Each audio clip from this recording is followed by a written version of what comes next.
अस्सलाम वालेकुम स्टूडेंट्स, उम्मीद करती हूँ आप सब बिल्कुल खैरियत से होंगे। स्टूडेंट्स, आज हमारा माइक्रो इकोनॉमिक्स को 402 का लास्ट लेक्चर नंबर 45, ठीक है।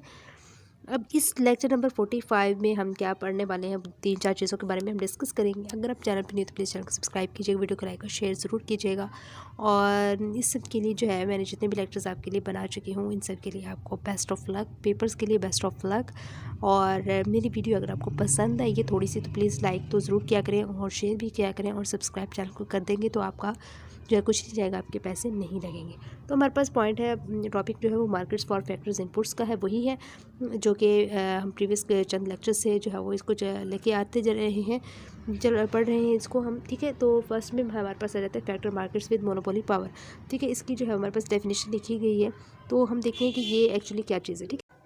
जी स्टूडेंट्स, हमारे पास है factor market with monopoly power, ठीक है। अब ये मोनोपोली पावर क्या होता है? अच्छा, पहले हम इसकी जो है वो ये चीज़ देख लेते हैं कि just as buyers of inputs can have monopoly power, sellers of inputs can have monopoly power. The most important example of monopoly power in factor markets involve labour unions, ठीक है। मतलब क्या मतलब है, इन्होंने जो ये स्टेटमेंट लिखी हुई, इसका मतलब ये है कि जैसे कि इनपुट के बायर्स मोनोपोली पावर रखते हैं, ठीक है। इनपुट के बायर्स जो क्या रखते हैं, मोनोपोली पावर रखते हैं, वैसे ही इनपुट के सेलर्स भी जो है वो मोनोपोली पावर रखते हैं, ठीक है। जैसे इनपुट्स के बायर्स रखते हैं ना, इसी तरह इनपुट्स के सेलर्स भी मोनोपोली पावर रखते हैं। फैक्टर मार्केट्स में मोनोपोली पावर का सबसे जो मेन जो रोल है वो लेबर यूनियन है, ठीक है। अब इसकी जो है वो बारे में मैं आपको बताती चलूँ। जैसे कि जो मोनोपोली पावर होती है वो क्या होती है, देखिए ये वो चीज़ होती है, ये वो पावर है जो किसी एक सेलर को होती है जो मार्केट में अपने इनपुट्स की कीमत और क्वांटिटी को कंट्रोल कर सकता है, ठीक है। ऑलरेडी मैं ये वैसे भी आप लोगों को बता चुकी प्रीवियस लेक्चर्स में। और जो हमारे पास लेबर यूनियंस होते हैं वो उनका क्या मतलब होता है, वो ये होता है कि ये वो ऑर्गेनाइजेशंस हैं जो वर्कर्स के लिए निगोटिएट करते हैं। निगोटिएट मैंने आपको पहले बताया था कि जो है वो बातचीत करके कोई जो है वो अपनी प्राइस को जो है वो सेट करते हैं, ठीक है। और उनके लिए जो है वो बेहतर वेजेस और वर्किंग कंडीशंस की डिमांड करते हैं, ठीक है।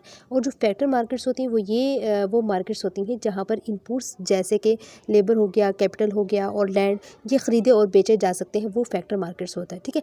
अब इन सब चीज़ों से जो है वो हमें ये जो है वो रियलाइज़ होता है कि लेबर यूनियंस कैसे मोनोपोली पावर का इस्तेमाल करके वर्कर्स के लिए बेहतर वेजेस और वर्किंग कंडीशंस की डिमांड कर सकते हैं, ठीक है। तो ये हमारे पास जो है students factor market with monopoly power का कॉन्सेप्ट था, ठीक है। जिस स्टूडेंट्स उसके बाद monopoly power of sellers of labour आ जाता है, आप इसको देख लीजिएगा देन, ठीक है। और monopoly power of sellers of labour आ जाएगा, आप इनको भी जो है वो देख लीजिएगा, रीड कर लेना एक बार। इसके बाद हमारे पास आ जाता है the primary determinant of controlling wage and economic rent is controlling the supply of labour. जो कहते हैं कि the primary determinant of controlling wage है, कंट्रोल करेगा वेज को, और जो इकोनॉमिक रेंट इस कंट्रोल करेगा सप्लाई ऑफ लेबर को, ठीक है, को इसके हवाले से। इसके बाद जो है स्टूडेंट्स हमारे पास क्या आ जाता है, two sector model of labour employment, ठीक है। इसमें हमारे पास क्या चीज़ मौजूद है, हम ये देखते हैं। इसके बाद जो है स्टूडेंट्स हमारे पास आ जाता है two sector model of labour employment, ठीक है। Union monopoly power impacts the non unionised part of the economy, ठीक है। इस स्टेटमेंट का मतलब है कि लेबर यूनियन के मोनोपोली पावर का असर जो है वो, यानी जो इम्पैक्ट है, सिर्फ यूनियनाइज्ड सेक्टर पर ही नहीं बल्कि नॉन यूनियनाइज्ड सेक्टर पर भी जो है वो इफ़ेक्ट करता है, ठीक है।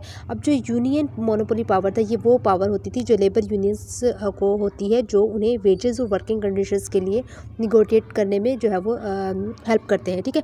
और जो यूनियनाइज्ड सेक्टर होते हैं, ये वो सेक्टर होते हैं जहाँ पर लेबर जो है वो यूनियंस का इन्फ्लुएंस है और जहाँ पर वर्कर्स यूनियन के मेंबर्स होते हैं, ठीक है। और जो नॉन यूनियनाइज्ड सेक्टर्स होते हैं, ये वो सेक्टर्स होते हैं जहाँ पर लेबर यूनियंस का इन्फ्लुएंस नहीं है और जहाँ पर वर्कर्स यूनियन के मेंबर्स नहीं हैं, ठीक है। अब इस तमाम चीज़ों से जो है वो हमें ये रियलाइज़ होता है कि लेबर यूनियन के मोनोपोली पावर का जो इम्पैक्ट है वो नॉन यूनियनाइज्ड सेक्टर पर भी पड़ता है, जैसे कि वेजेस और एम्प्लॉयमेंट के पैटर्न्स पर जो है वो इफ़ेक्ट करता है, ठीक है। इसके बाद हम जो है वो नीचे आ जाते हैं, हमारे पास आ जाता है wage determination in unionised and non unionised sector, ठीक है। इसके बारे में जो है वो मैंने आपको बहुत अच्छे तरीके से बताना है कि when a monopolist union raises the wage rate in the unionised sector of the economy from W two W employment in that is that factor sector जो है वो पास हो जाएगा, ठीक है। ये सारे जो है वो कुछ इसके बारे से देख लीजिएगा। इसके बाद स्टूडेंट्स हमारे पास आ जाता है बिलैटरल मोनोपोली, ठीक है। बिलैटरल मोनोपोली हमारे पास क्या चीज़ होती है, जिस इसके बाद हमारे पास आ जाता है bilateral monopoly, market in which a monopolist sells to a monopolist. देखें, इस जो डेफिनेशन का मतलब ये होता है कि बिलैटरल मोनोपोली वो मार्केट है जहाँ पर एक मोनोपोलिस्ट जो कि एक ही सेलर है, ठीक है, वहाँ पर एक मोनोपोलिस्ट जहाँ पर एक ही सेलर है और अपने प्रोडक्ट या सर्विस को एक ही मोनोपोलिस्ट जो एक ही बायर है उसको बेचता है, ठीक है। एक ही हमारे पास सेलर है, एक ही हमारे पास बायर है, वो आपस में जो है वो एक ख़रीद रहा है, एक बेच रहा है, तो ये हमारे पास बिलैटरल जो है वो मोनोपोली होती है, ठीक है। अब इसमें जो मोनोपोलिस्ट होती है वो सेलर है जो मार्केट में अपने प्रोडक्ट या सर्विस को अकेला सप्लायर कर रहा होता है, ठीक है। और मोनोपोलिस्ट जो में यही जो है वो एक ऐसी चीज़ होती है कि एक बायर होता है जहाँ पे मार्केट में अपने प्रोडक्ट या सर्विस को वो अकेला बायर करता है, ठीक है।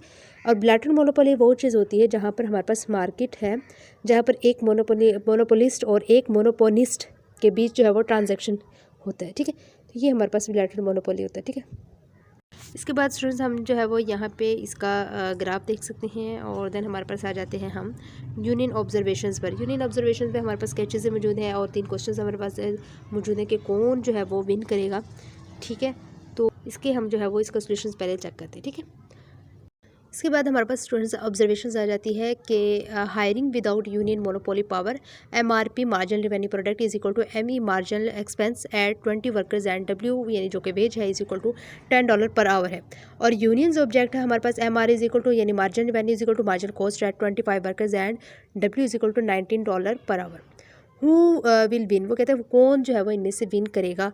पहला पॉइंट है कि द यूनियन जो है वो will if its threats to strike is credible, the firm will if its threat to hire non-union workers is credible, and then हमारे पास if both make credible threats the wage will be at WC।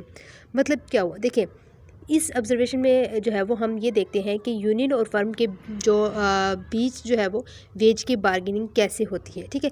पहला जो उन्होंने कहा था बिना union के कि firm जो है वो 20 वर्कर्स को पर $10 पर जो है वो हायर करता है जहाँ पर MRP जो है और ME बराबर होते हैं, ठीक है। दूसरा पॉइंट में उन्होंने कहा था कि 25 वर्कर्स यूनियन जो है वो 25 वर्कर्स को $19 पर आवर पर हायर करने की डिमांड करती है जहाँ पर MR और MC जो है वो बराबर हो जाते हैं, ठीक है। अब फिर उन्होंने देन हमारे क्वेश्चन किया कि कौन जीतेगा इनमें से, यूनियन की जीत, फर्म्स की जीत और जो है वो दोनों के क्रेडिबल थ्रेट्स के बारे में पूछा उन्होंने। अब देखिए यूनियन की जीत कब होगी, जब हमारे पास अगर यूनियन की स्ट्राइक की जो है वो कहते हैं कि धमकी क्रेडिबल होती है तो फर्म यूनियन की डिमांड को मान लेगी, ठीक है। और अगर जो है वो फर्म की जीत होगी तो देन हमारे पास अगर फर्म की नॉन यूनियन वर्कर्स को हायर करने की जो धमकी क्रेडिबल होती है तो यूनियन फर्म की डिमांड को मान लेगा, ठीक है। और दोनों के क्रेडिबल थ्रेट्स में होता है कि अगर दोनों जो है वो क्रेडिबल थ्रेट्स करते हैं तो वेज जो है वो वेज कर्व पर आ जाएगा, ठीक है। अब इस ऑब्जर्वेशन से हमें ये मालूम होता है कि यूनियन और फर्म के दरमियान वेज की बार्गेनिंग में क्रेडिबल थ्रेट्स का क्या रोल होता है। अगर दोनों जो है वो क्रेडिबल थ्रेट्स करते हैं, सेम जो है वो करते हैं, तो वेज जो है WC पर आ जाएगा, यानी कि वेज कर्व पर आ जाएगा, ठीक है। तो ये हमारे पास जो था इसका कर्व का था, वे इसका ऑब्जर्वेशंस का जो है वो सोल्यूशन था, ठीक है। सुन आपने जो है वो देख लिया होगा लेक्चर, तो आई होप सबको समझ आ गई होगी। तो प्लीज़ चैनल को सब्सक्राइब कीजिएगा, वीडियो को लाइक कीजिएगा, शेयर कीजिएगा और thank you so much and अल्लाह हाफिज़, बेस्ट ऑफ लक।